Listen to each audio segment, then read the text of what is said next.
For many shocked by the outcome of the 2016 election, one theory on how it happened seemed to prevail. There should be no fuzz on this whatsoever. The Russians interfered in our election during the 2016 cycle. Charges of election interference by Russia were explored by Congress, Special Counsel Robert Mueller, and Special Counsel John Durham.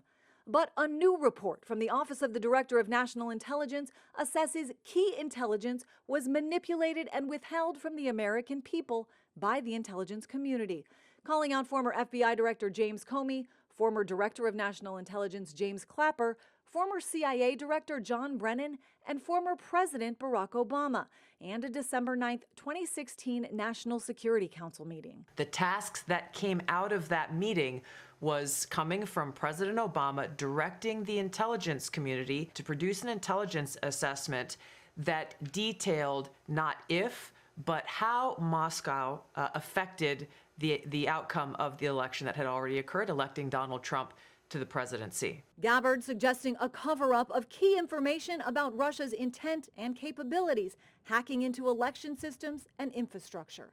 But these just declassified documents detail what was said at the time, that foreign adversaries do not have and will probably not obtain the capabilities to successfully execute widespread and undetected cyber attacks. Cyber attacks, though, very different from influence operations, say critics, who are slamming Gabbard's move as dishonest and dangerous. It is well known and well established that the Russians hacked into the DNC and undertook any number of other influence operations, including buying reams of Facebook ads to discredit Hillary Clinton. That is not in contention. Director Tulsi Gabbard says not only will she be releasing more documents in the coming days, but she will also be referring several members of the Obama administration to the Justice Department for possible criminal prosecution.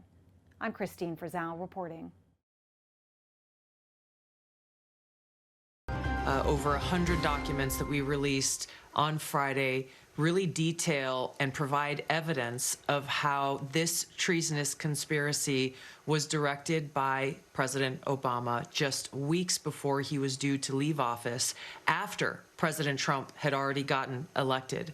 This is not a Democrat or Republican issue. This is an issue that is so serious it should concern every single American, because it has to do with the integrity of our democratic republic.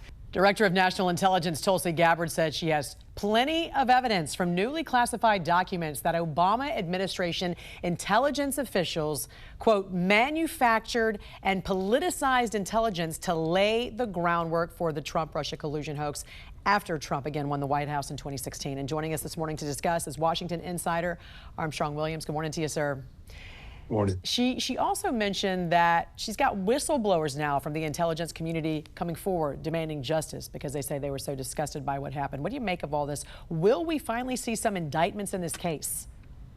Yes. You know, President Obama fundamentally thought he would change America. He had no doubt that Hillary would continue his legacy to transform America forever, subverting the Constitution, and all of a sudden Donald Trump won. That messed up their agenda. They thought they would be in power for as long as what we define long is, but it didn't work out. And so when he left office, and I've read the reports, I followed this, he set up his own compound outside of the White House where many of these people came to work for him. And he thought what he was doing was in the best interest of America, and his fingerprints are all over it. And Donald Trump is not having it. He will make sure that every stone is unturned, every document is unearthed, is shared with the public to make them realize they wanted to undo the will of the voters. How soon do you think we will see any indictments if they come down? It's a process. These things require patience because you want to get it right. You don't want to give Adam Schiff any kind of information that make him say that this is wrong, this is not factual.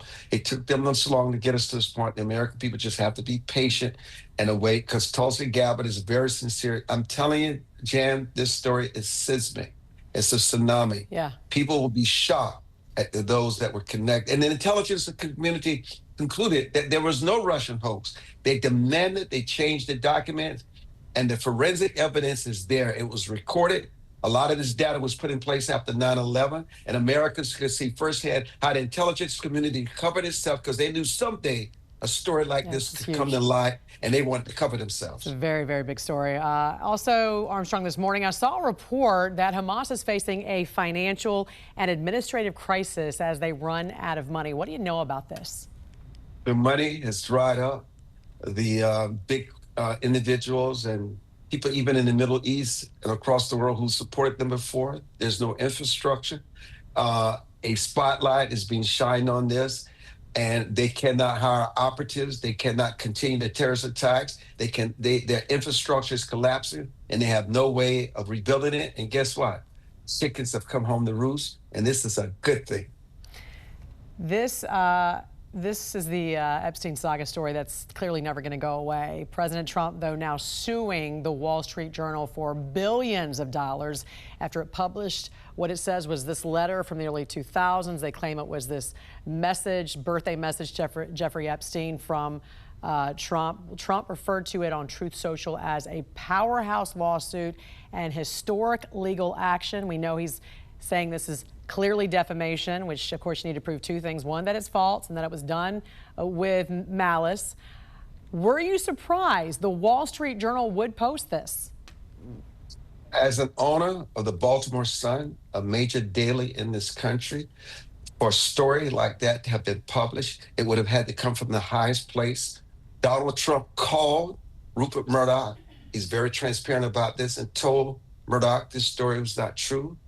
The Washington Post, the New York Times, Reuters, every major news organization in America and the world have said they cannot corroborate what the Wall Street Journal printed. And you have to ask yourself, you check your sources on a story when you're dealing with the president of the United States, why would the Wall Street Journal, of all places, publish such a story and face a $10 billion lawsuit? Yeah. And by the way, when it comes to malice, you have to essentially prove you knew it was false and you basically had reckless disregard for the truth. Will he be able to win this defamation suit, do you think? He's already won in many ways because the mainstream media is finally being forced to do its job to say we can find nothing to corroborate that. Just think about the Washington Post saying over the weekend, we've covered this story for decades and there's never been any evidence that there was ever any wrongdoing between Donald Trump and Jeffrey Epstein. This is the Washington Post. It's turning the media on its head. Yeah. It's unbelievable. It is unbelievable. Washington insider Armstrong Williams. Always great to get your expertise and have you on a Monday morning. Hope you have a great week, sir. Thanks for joining us. Thank you, Jen.